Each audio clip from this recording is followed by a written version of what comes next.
it's Magic, and welcome back to another episode with your girl Magic. I'm not gonna do a big long intro because at the end of the day, you know why you're here. You're here because you self-sabotaging yourself, you overthinking, and you can't get out your head. Oh, okay, so let's jump right into this video. I've been reading this book right here. It's called Get Out of Your Head, because frankly, that's what I'm always in. My head. I'm always overthinking. I'm always allowing my negative thoughts to take over like my life, and I'm always like putting myself behind because I'm allowing my thoughts and my negative thoughts to be pushed forward, and I'm not thinking outside of that. I have been in so many situations to where the good is right there behind the door, but I always take the bad route. I don't know. I mean, at least I'm being honest. Like, it's just enough is enough. Like, I sit here and I think about what y'all think about my background or what I look like, or oh my God, I need to look like this, or I need to have like this, or I need to look like all the bullshit that really don't matter. These folks just want to see you on camera and they want you to talk to them. Period. We'll get there when it get there. You know what I'm saying? We'll get there when it get there. The background will be the background the background gonna be there. We'll get there when we get there. Just put something out. Get out your head.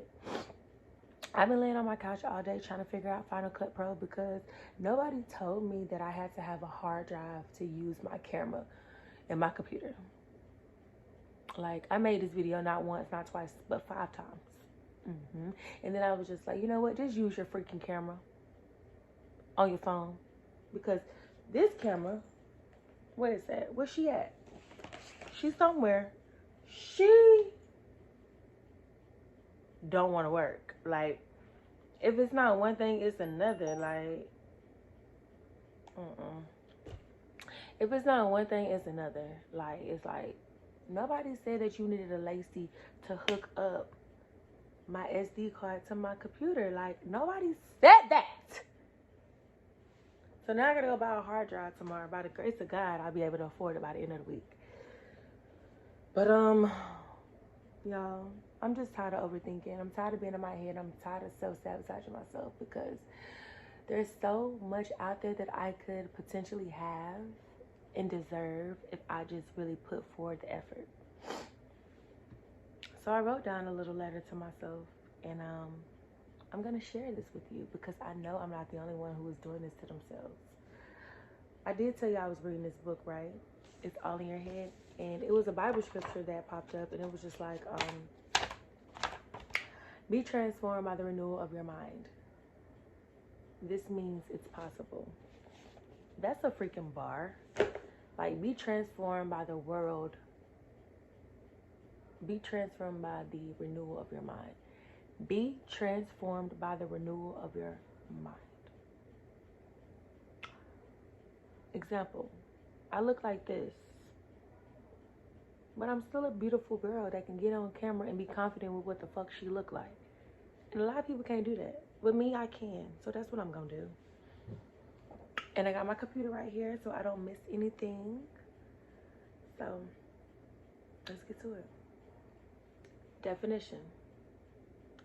Self-sabotage. When people do or don't do things that block their success or prevent them from accomplishing their goals. It can happen consciously or unconsciously. Self-sabotaging behaviors can affect our personal and professional success, as well as our mental health. I believe I self-sabotage myself in a lot of situations. I feel I allow my mind to twist and conjure up thoughts in my head that affect me internally for the worst. Not in every situation, but in a lot of situations, yes. I allow feelings that are happening at the current moment to take over the entire state of a conversation, relationship, or situation. Example, I am dating this man, and this man has shown interest and affection in so many ways. His communication is great. He answers when I call. But I felt away because lately he seems to always be with his boys. And I found that he hasn't had time for me. So I flipped out last night on the phone, and I spoke aggressively to him, and it did not sit well. And we haven't spoke all day. It's been on my mind, and I've decided to be okay with whatever the end game is of our relationship, because honestly, what more to do right now than give him his space? Back to self-sabotage, because this man has shown and shared so much that in the moment of me flipping out, all of that went out the window because I felt in my mind I wasn't getting what I wanted in that moment, which sucks. Because if I clearly would have thought about everything that we have been through before I responded in this manner, we probably wouldn't be in this situation. And here we are in this situation, and here I am taking advantage of something that I asked God for. Understand, you can't handle everyone in every situation the same.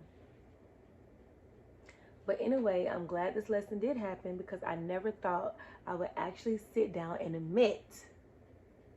And here I am, admitting. I say this to say, sometimes we ourselves are the weapons formed against us. And we are allowing the mind to become a negative place that reflects on us externally.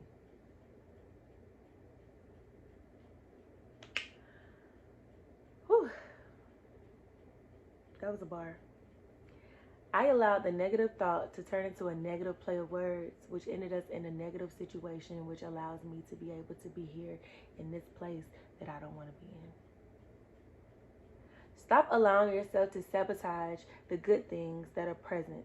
Understand that it's okay to be okay with the good things. Stop looking for the good things to be bad. Self-sabotage can literally halt everything in your life. Like you're literally allowing everything in life to pass you by because every time you get something good, you self-sabotage it. Stop allowing your negative thoughts to get in the way of life purpose for you. And when you're not used to something, we do tend to mishandle it. But can we start embracing the new and appreciating the moment for what it is? Or do you want to be a bitter-ass soul, packed up, stored away in a dry-ass land with no light? Because you allowed your negative thoughts to win. Honestly, we have to change our ways of thinking and how we respond to things in the moment. Being an impulsive reactor in certain situations are not logical. Think before you react is a statement that should always be stood on at all times. Whatever it is that you may be sabotaging due to self, let's fix it. Let's change our way of thinking and start generating positive intentions with positive thoughts. And that right there, you guys, is a planted seed in your garden waiting to grow. Y'all better start asking God to heal you, because when you come into contact with people who are healed, they want no parts of you. This man is a healed man. He's not finna be dealing with my bullshit. And I respect it, because in a situation, honestly, you should want more than you should love yourself more than you love anybody. And I give him that. That's why I can't even be mad that if you don't want to fuck with me no more, you don't want to fuck with me no more, you don't want me in your life, I have no choice but to accept that, player. Now, did it hurt my feelings? It did. But it hurt my feelings for a short period of time, because at the end of the day, one thing about me, I take accountability and I know where I was wrong. So am I going to sit here and keep crying over spilled milk? Or am I going to pick up this motherfucking milk, put it in this motherfucking trash can, and start over and get another cup? You know what I'm saying? Like, let's just be real. Like, when you ask God to send you somebody who is healed, please be prepared. Because if you're dealing with someone who is healed and you're not healed, it's not going to work out.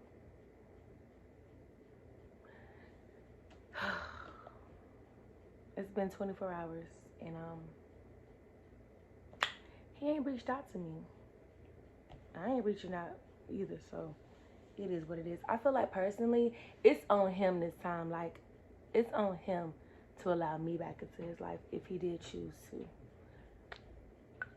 I'm okay with whatever decision he make, you know what I'm saying? Fuck it, I'm young. I fuck up. But we gotta start understanding that, like, everybody ain't against you. So the people who come into your life and treat you with nothing but respect, and you give them your ass to kiss,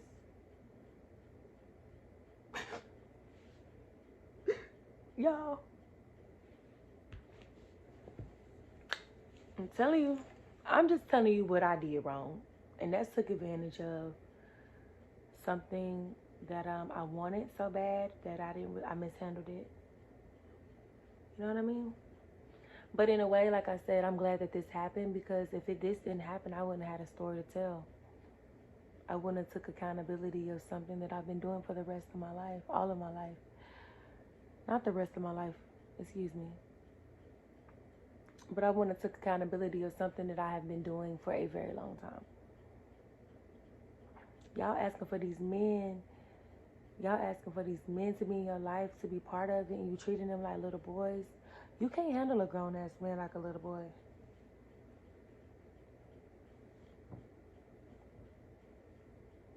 You can't. Because they're going to show you exactly how the fuck grown they is and leave your motherfucking ass over there in your feelings. Because they ain't got time. They ain't got time for bullshit. They don't. And I respect it.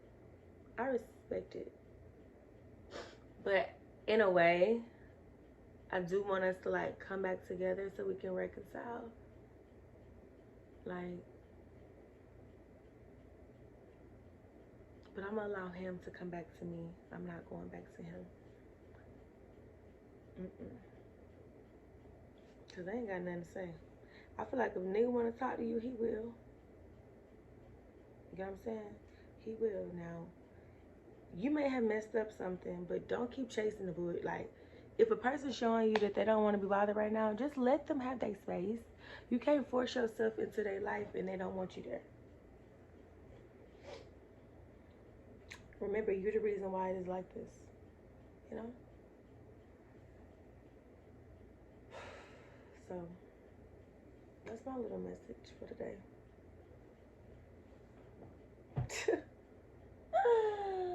Don't be like me. Because once I fuck up, I be in my feelings a long time about it. I ain't lying. Ooh, hold on.